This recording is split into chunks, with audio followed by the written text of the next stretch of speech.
Yeah. was not just the pain, because somewhere inside, as horrific as pain can be to observe, whether it's in the real world or even in dramatic contexts that are presented to us, whether it's a piece of art or music. I mean, the nature of daylight that is used. Oh my God, that piece of music is so, and why it was written and what, like Max Richter's all over that film Yeah. as well.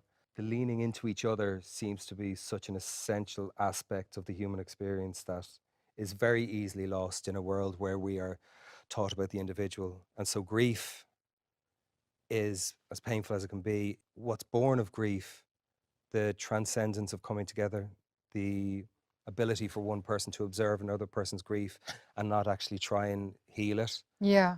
and And like just in your, observe and just be present in the company of grief and be present in the company of loss, yeah. present in the company of sorrow. And you see how hard, I mean, your film, and you're so extraordinary in it.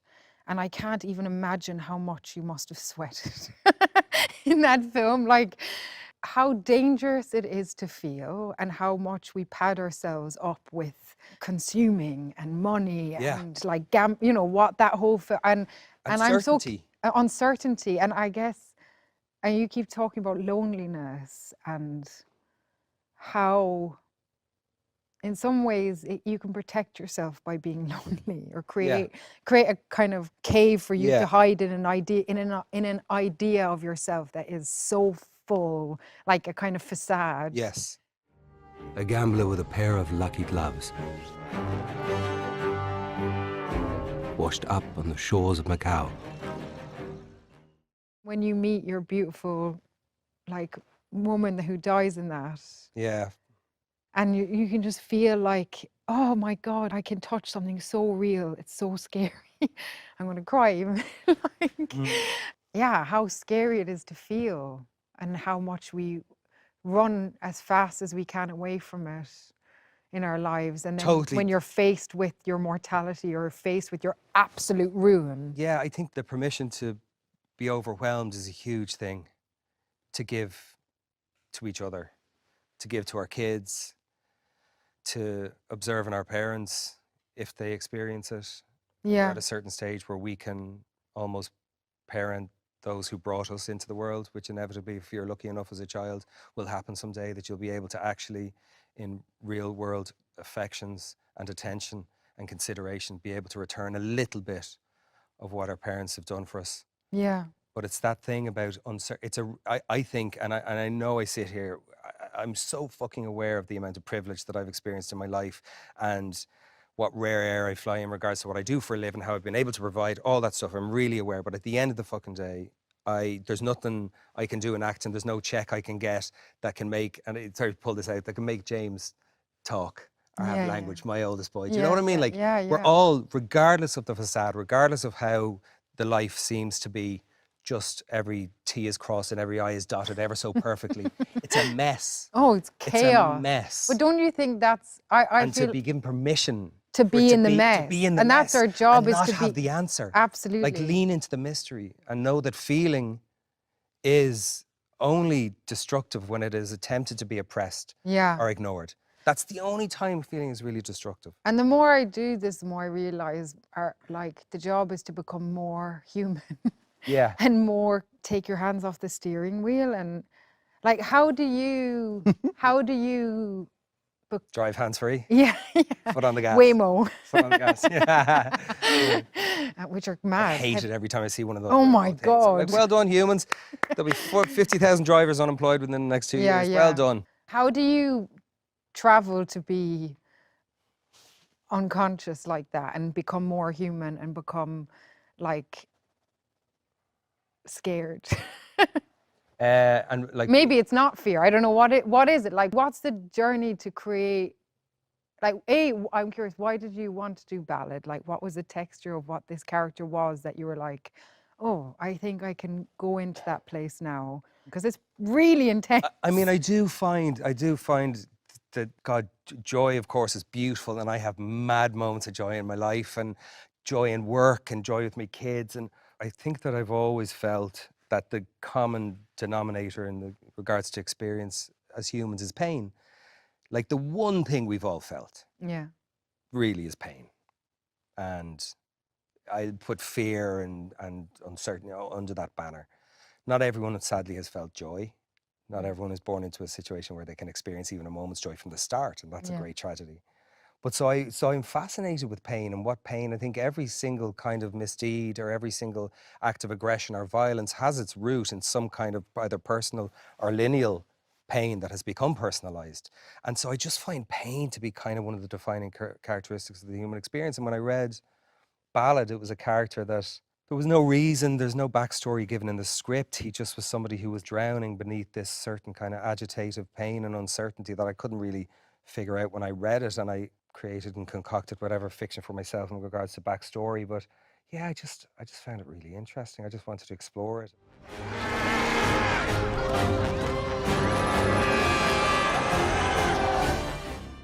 The nature of addiction. I've had a history of addiction and bits of depression and anxiety and the whole smorgasbord of human frailties as well. I didn't feel clinically like I'm ready to do this now, or I have enough distance for, because of course inevitably you're always drawing from your own personal experience, but I didn't feel like I was drawing from the experience I had with addiction, which was very particular at that time, and this was very different because it's the human beneath the addiction, and obviously the addiction is just a consequence of certain things unanswered or certain uncertainties that are too fearful to even comprehend, so you pretend that they're not there, and you pretend that you have answers where you don't have any business having an answer at that particular point. You just have to sit in the mystery and the uncertainty of it all, and sit with the agitation and the sorrow and the fear of that. I remember your character in the film says in Macau, I mean, that must have been amazing to shoot there because it is a kind of fantasy land. Yeah. And your character at one point says, I can be invisible here. I can create anything of myself. Something like that. Yeah. And how exciting, you know, to be able to recreate yourself unrecognizable, you know, in some way. That's just a part of the fucking major excitement about what we do, I think. Yeah. I've even heard actors say, and I think I make up that they're uncomfortable with, as I've experienced my own discomfort in this way, uncomfortable with saying, no, there's worth to what I do. Okay, not as much worth as there is with a brain surgeon, and I get it, like, but there is worth. It's really important as human beings that we share stories, because we can't share very often in a peaceful way what we say is reality. So at least in a peaceful way, let us create this drama together, and maybe we can find truth, and we can sit in a bipartisan way that is beyond ideologies and beyond politics in a dark room together and have an emotional experience. We don't have to talk about it, but that alone is a kind of a binding experience, you know? I feel like I've found an education and discovered something that I didn't recognize or see when I was younger through the stories that I've been lucky enough to play through, and the women that I've been lucky enough to play through. And I never want to let any of them go. There's no letting go of a character for me. I'm like, thank you. You can stay right here, you're there, on the canvas. you're there. And all the textures of what they are have woke me up to myself and the world, and create a bigger landscape and an equal, you know, and an empathy and a humanity. All of it. And a love and a, you know, you still fight with it. It's magic, yeah. Sometimes I find it hard to like do the day, get in the car, come home, be like, how was the weather today? You know, what did you do? And I just knew for those 2 weeks of filming that I just like needed to just stay around that material. It's 2 weeks. And so I said to my husband, I'm going to just book somewhere near the studio and just stay here for 2 weeks. Because I just need to just give it its commitment. Just be beneath that cloud for a while. Out of respect for what it must be like for a parent to lose a child. Like, and you're lost in trying to figure out how to honor such a horrific thing as that grief. And I always want to just come with the lightest of touches into everything I do, you know. As much curiosity as I can. Yeah. Be brave enough to be seen, you know, and to let something be seen in just its absolute essence of the moment. What do you see? I see you grown, very strong. Chloe's very like that as well. You know, if something doesn't serve a moment, she just it lets it go, and you have to discover the new thing. And Lovely. Oh my God, such I freedom. actually, did you have that experience on with Terrence Malick, Yeah, it reminded me a lot which is of such a beautiful the film? New World. Oh my God. It reminded me a lot of that visually, and also to be at the center of this experience of love and to want to capture it like a bird in your hand and hold it and make sure that it's never lost to you Yeah. again. But that's impossible. What was that like making that? God, it was extraordinary. It was extraordinary. It was so alive. We shot it kind of in continuity. There was a script and there was an outline, and when I read it, it was very moving, but I don't know if it was 60 pages or 100 pages, The New World. But it was, I mean, objectively, it was this incredibly powerful moment, the implications of which, of course, are still being experienced in America and around the world. And it was the arrival of Europeans into the continent of North America. But the arrival was an Eden because it hadn't been soiled yet. There Yeah. hadn't been conflict yet. So there was a sense of hope and there was a sense of discovery in this beautiful Eden that America is, by virtue of its extraordinary nature and the bounty of its land. But I loved working with Terence. He was very curious himself. Like, to have a director, I suppose, I feel like it's lovely to be with a director who knows what they want to do in a way, and they have an idea of what the film's, of course, going to look like, and they, in this case, in Chloe's case, has adapted or written a script. But you can also feel from them that they are willing to be as lost in the waters of uncertainty as you Yeah, are. yeah.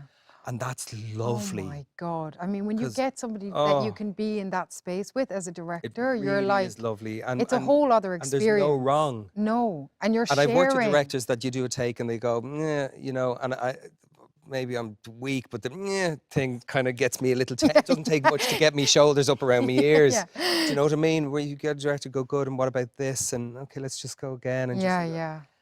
so that there's no wrong, there's just these moments, just moments that are cascading one into the other. It was never about an end result. I wouldn't be horrified if you told me that Terry Malick was in Virginia now just picking up a couple of shots to put back in the film. Do you know what I mean? It feels like That's it feels like amazing. it still lives on. And so there's a certain point where you have to kind of turn your back on the story and go back to your own life Yeah. and walk from it. And you know then that it's going to go through a process called the edit and all that kind of stuff. But it's a lovely feeling when you feel like the thing is never fully finished. Yeah. And I think that's in turn as well, as you say, that character goes there, this character goes there. They all become just a part of, because I was thinking about this when I was saying earlier about actors saying, and actors that I love as well, I've seen them go, I just lie for a living. And I'm like, I get it.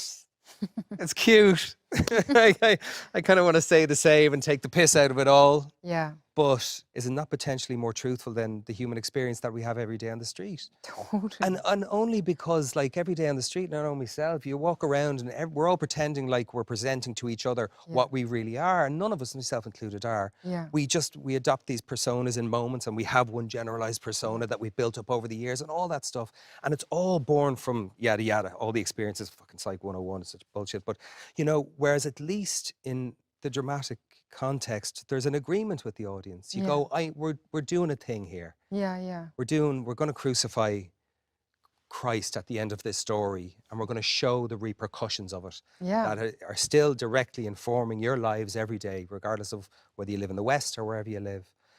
There's an agreement with the audience that it's artifice, but the pledge or the plea or the hope is that at the center of this artifice, you will recognize some truth of your own experience.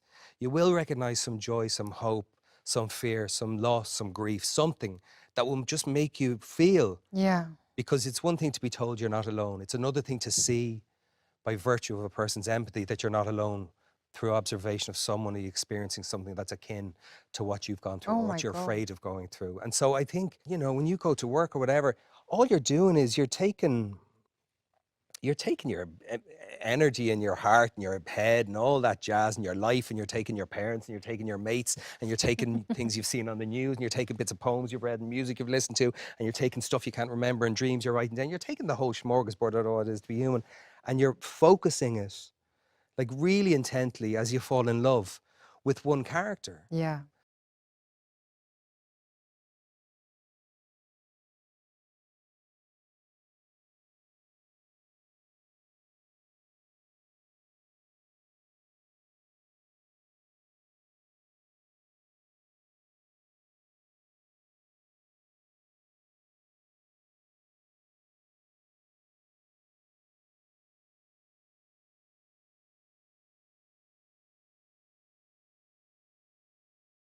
And that's what I experienced as a kid watching. Like, you asked me earlier, was there one time when the mystery was I remember Paris, Texas, the first time I saw that.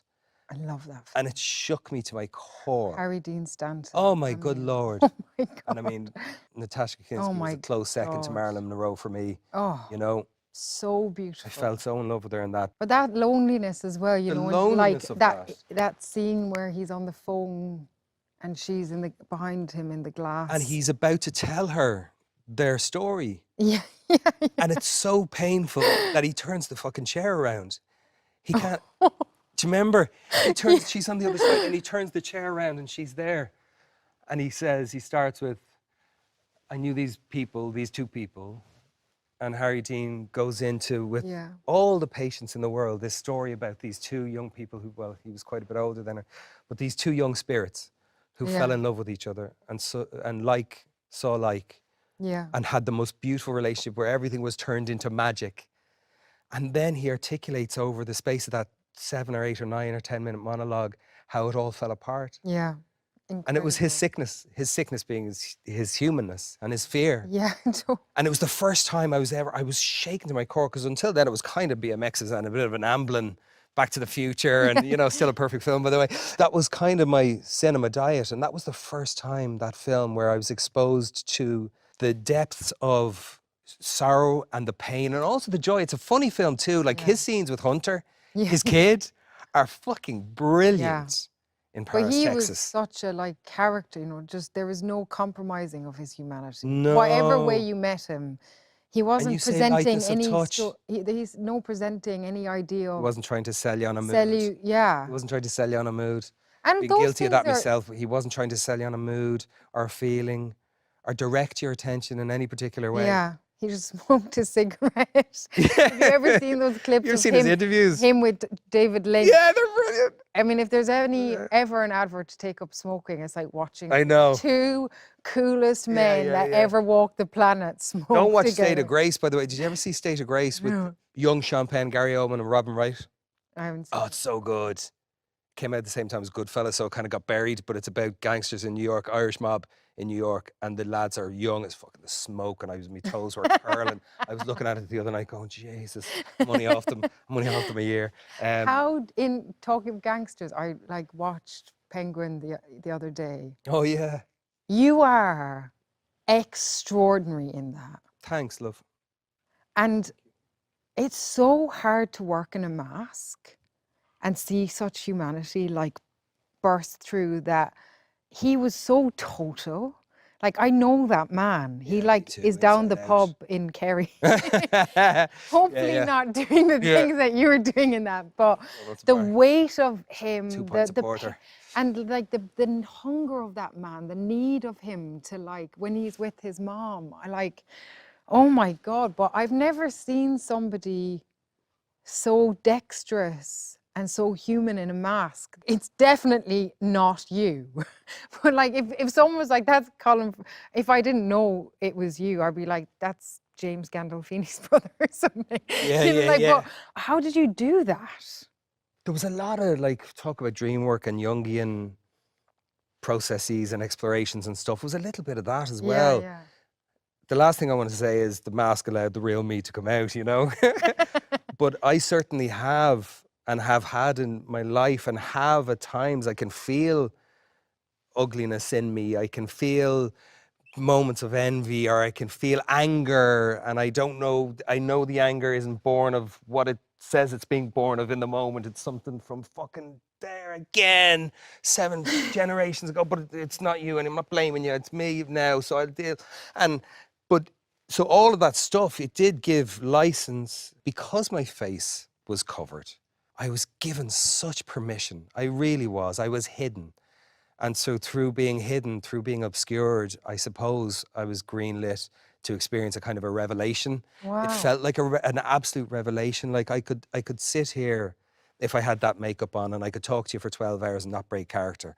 Like, Yeah. and I give so much that credit to what Mike Marino's extraordinary design unlocked within me, because I didn't know what I was, when I read the script for the Batman film, the Penguin had 5 scenes and I could see how he served the narrative, but I was like, oh, I don't know what I could bring to it. And then I saw the makeup. I saw the first design of the makeup and I went, I had an uncanny valley. What do you fucking mean? That's, so I'm going to be, but like, that's really? And what do, from that moment when you see that, The first moment I put it on. really? Yeah, because And I it started, just like when I came. saw the face, I started to feel a sense of sympathy for, which you have to find Oh, something, but you do. something that you You can, love him. you have to find I want something to that go you and can have a plate of sympathize with. pasta with him and like. And I love that piece of shit, I say without judgment. I love Oz. I love him. And I'd be very protective of him in a Oh way. Like, yeah. there was moments where I was going to do it. I was thinking of going on a chat show in the thing and doing, you know, like trying to do a little Andy Kaufman light. And I was thinking that'd be kind of fun and meta. Yeah. And then I was like, no, I don't want him to be a joke. Oh. I wouldn't take pictures with kids, and if there was kids outside the set, I was like, I don't want to. Is there any way? Because I don't want to ever say no to a kid, but I don't want to get pictures of. I don't want to, because it pisses me off how the fourth wall is broken so much now, with so much access to behind the scenes. Yeah. This, lift the curtain and see the mystery over and over again. So the 2 weeks that you booked the hotel and you said to your hubby, you know, I'm going to just get this place for these 2 weeks, and I'm close, and I'm just going to stay Yeah. close to where I feel the climate is now. I want to stay in this season. So that, obviously, that was really respectful of you to not have to push against and try and overextend. And you're right, it was only 2 weeks, and every moment's important, but it was 2 weeks and worth it. 3 o'clock in the morning last night. But there comes a moment, if you're really connected to the story, in my experience, where the life of that, this is the madness part, where the life of that story almost becomes more real than the life Yeah. you're living outside of it. And it is. So you almost have to assume a character outside of the work. Like when you go home, you almost have to nearly, I remember times I've gone home and pretend you're dad. Of course you're dad.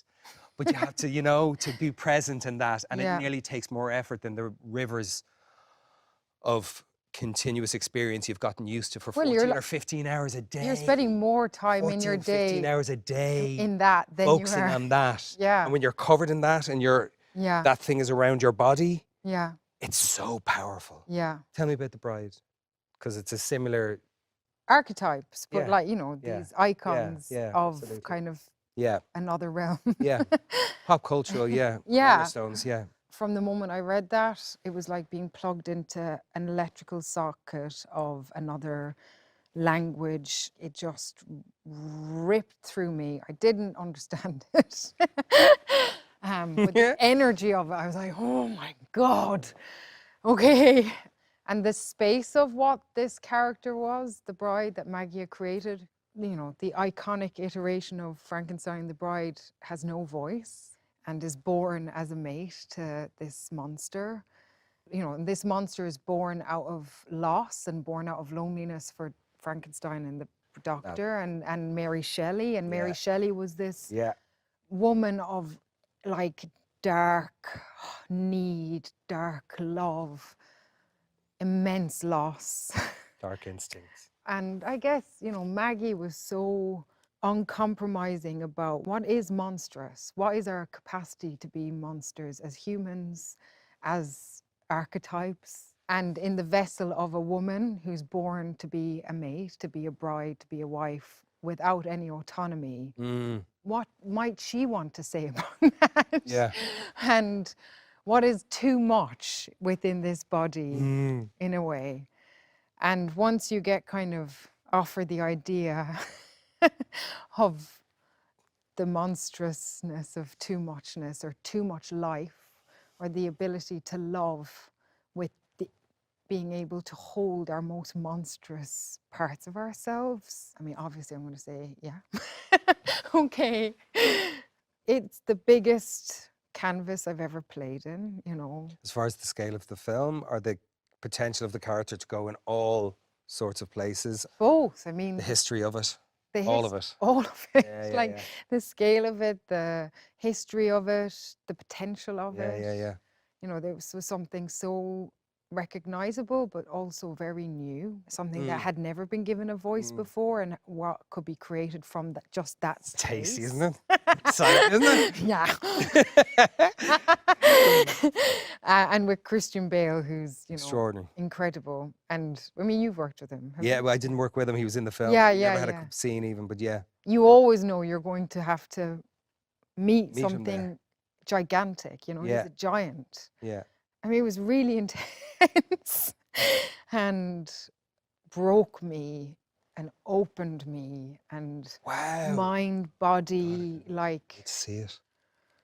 was the wildest, most invigorating, deeply kind of, I just felt like an earthquake in me. Oh God, I have no idea what to expect now. I can't wait to see it. And then I like finished in it, and 2 weeks went into Hamlet with like bleached eyebrows, bleached hair, bleached, you know, everything.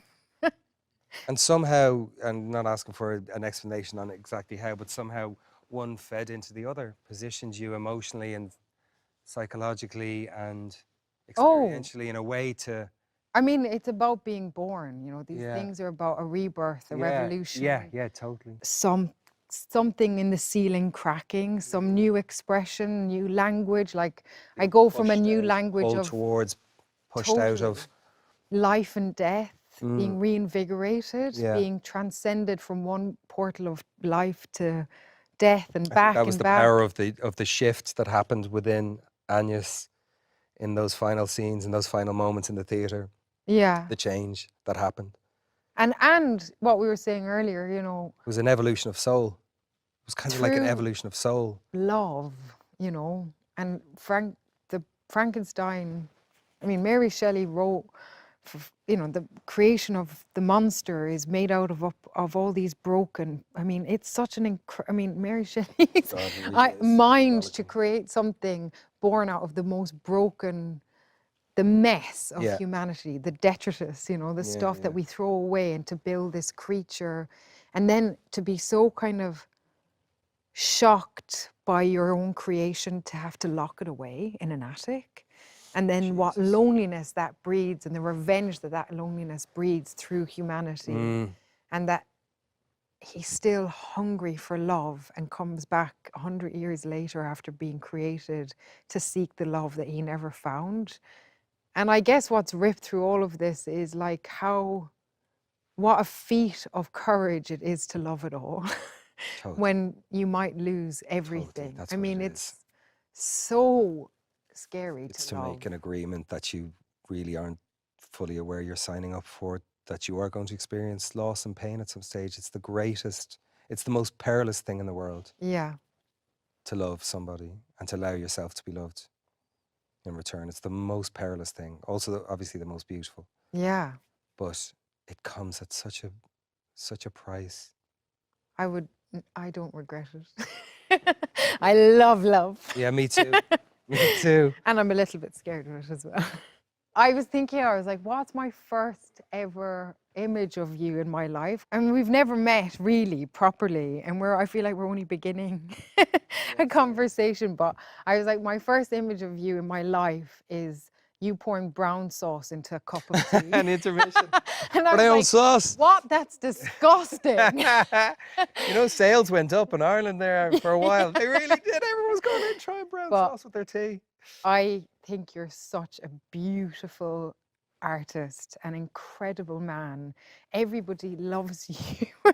And I'm so glad that I've got to meet you. Thanks, and same I here. hope this is just I the don't beginning think of you're an our... incredible man.